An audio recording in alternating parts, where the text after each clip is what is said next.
Hi hello, അങ്ങനെ birthday ഒക്കെ അടിച്ച് പൊളിച്ചു. വീഡിയോ ഒക്കെ നിങ്ങൾ കണ്ടെന്ന് കരുതുന്നു. കണ്ടില്ലെങ്കിൽ ഒന്ന് പോയി കാണൂ.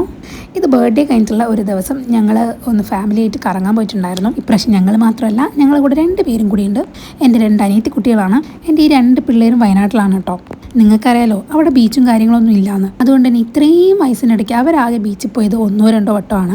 ഞാൻ വയനാട്ടിൽ പോയ സമയത്ത് അവരെൻ്റെ അടുത്ത് ചോദിച്ചിട്ടുണ്ടായിരുന്നു, ഞങ്ങൾ കോഴിക്കോട് വരികയാണെങ്കിൽ ഞങ്ങളെ ബീച്ചൊക്കെ കാണിച്ചു തരുമോയെന്ന്. അതെൻ്റെ മനസ്സിലുണ്ടായിരുന്നു. അങ്ങനെ ഇവർ മോൻ്റെ ബർത്ത്ഡേ കൂടാനായിട്ട് ഇവിടെ വന്നതാണ്. കൂടിയ 2-3 ദിവസം മാത്രമേ ഇവിടെ ഉണ്ടാവുള്ളൂ എന്ന് പറഞ്ഞു. പിന്നെ ഒന്നും നോക്കിയില്ല, ഞങ്ങൾ നേരെ ബീച്ചിലോട്ട് പോകാമെന്ന് വിചാരിച്ചു. അവരെ വീട്ടിൽ പോയി പിക്ക് ചെയ്തു, നേരെ ബീച്ചിലോട്ട് വിട്ടു. 1/2 മണിക്കൂറാണ് ഞങ്ങൾ ബ്ലോക്ക് കുടുങ്ങിയത്. ഞങ്ങളുടെ വിലപ്പെട്ട 30 മിനിറ്റാണ് നഷ്ടപ്പെട്ടത്. എന്നാലും നമ്മളെ കയ്യിൽ ബാക്കി ടൈം ഉണ്ടല്ലോ, അത് ഞങ്ങൾ മാക്സിമം യൂട്ടിലൈസ് ചെയ്തു. ഞങ്ങൾ ഇടയ്ക്കിടയ്ക്ക് ബീച്ചിൽ പോകാറുണ്ട്, പക്ഷേ ഞാൻ വെള്ളത്തിലേക്ക് അധികം ഇറങ്ങാറില്ല. എവിടെയെങ്കിലും പോയിരുന്ന് കാറ്റും കൊണ്ടിരിക്കാറാണ്. പക്ഷേ ഇപ്രാവശ്യം ശരിക്കും ഞാനൊരു കാര്യം മനസ്സിലാക്കി എന്താണെന്ന് വെച്ചാൽ, നമുക്കൊക്കെ ഇത് കൈത്തുമ്പിൽ കിട്ടുന്നതുകൊണ്ടായിരിക്കും ഇതിനൊരു പ്രത്യേകിച്ചൊരു വിലയൊന്നും ഇല്ലാത്തത്. അവർ വെള്ളത്തിലേക്ക് ഇറങ്ങി എന്താ പറയുക, ഭയങ്കരമായിട്ട് എൻജോയ് ചെയ്യുന്നുണ്ടായിരുന്നു. അത് കണ്ടപ്പോൾ എനിക്ക് അവിടെ ഇരിക്കാൻ തോന്നിയില്ല. ഞാനും ഇവരുടെ കൂടെ ഇറങ്ങി കളിച്ചു. പിന്നെ ചെറുതിൻ്റെ കഥ നിങ്ങൾക്കറിയാലോ, വെള്ളം കണ്ടു കഴിഞ്ഞാൽ പിന്നെ ആരുടെ ഒക്കത്തും എൻ്റെ മോൻ ഇരിക്കാറില്ല. അവനപ്പം വെള്ളത്തിൽ ചാടണം.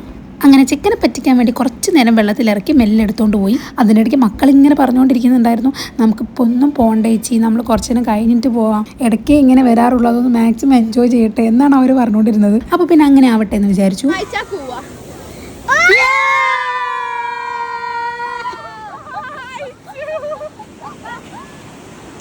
കോഴിക്കോട് ബീച്ചിൽ നമ്മൾ കഴിക്കാറുള്ള മെയിൻ ഐറ്റംസ് ഒക്കെ അവരെ കൊണ്ടും കഴിപ്പിച്ചു. പക്ഷേ കല്ലുമ്മക്കായ മാത്രം കൊടുക്കാൻ പറ്റിയില്ല, കാരണം അത് ആ ഷോപ്പിലൊന്നും ഉണ്ടായിരുന്നില്ല. സാരമില്ല, ഒരു കട അവിടെ കിടക്കട്ടെ എന്ന് വിചാരിച്ചു. നെക്സ്റ്റ് ടൈം അവർ നാട്ടിൽ വരുമ്പോൾ എന്തെങ്കിലുമൊക്കെ വേണ്ടേ.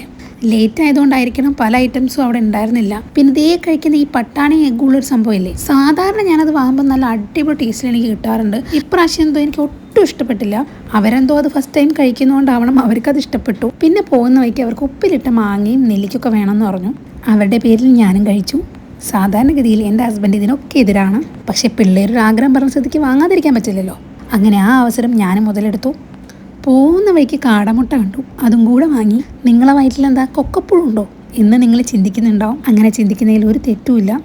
ഇതൊക്കെ ലൈറ്റായിട്ട് കഴിച്ചതുകൊണ്ട് ഹെവി ആയിട്ട് എന്തെങ്കിലും കഴിക്കാൻ വേണ്ടി ഞങ്ങളൊരു ഹോട്ടലിലോട്ട് പോയി. തീറ്റ അത് മാത്രമല്ല കേട്ടോ, ഇതൊക്കെ ബീച്ചിൽ നിന്ന് ഇറങ്ങിയതിന് ശേഷം കുറേ നേരം കഴിഞ്ഞിട്ടുള്ള വീഡിയോ ആണ്. ഷോർട്സ് ആയതുകൊണ്ട് എല്ലാം കൂടെ അതിൽ ഉൾപ്പെടുത്താൻ പറ്റില്ലല്ലോ. അതുകൊണ്ടാണ് മെയിൻ പാർട്സ് മാത്രം ഞാനിതിൽ ആഡ് ചെയ്യുന്നത്. അങ്ങനെ അവർ ഇതുവരെ കഴിക്കാത്ത നൂഡിൽസും ഫ്രൈഡ് റൈസും ഒക്കെ അവരെ കൊണ്ട് നമ്മൾ കഴിപ്പിച്ചു. പിന്നെ അവർ പറഞ്ഞൊരാഗ്രഹമായിരുന്നു ഷേക്ക് കുടിക്കാൻ. അതും കൂടെ വാങ്ങിക്കൊടുത്തപ്പം ഞങ്ങളും ഹാപ്പി, അവരും ഹാപ്പി.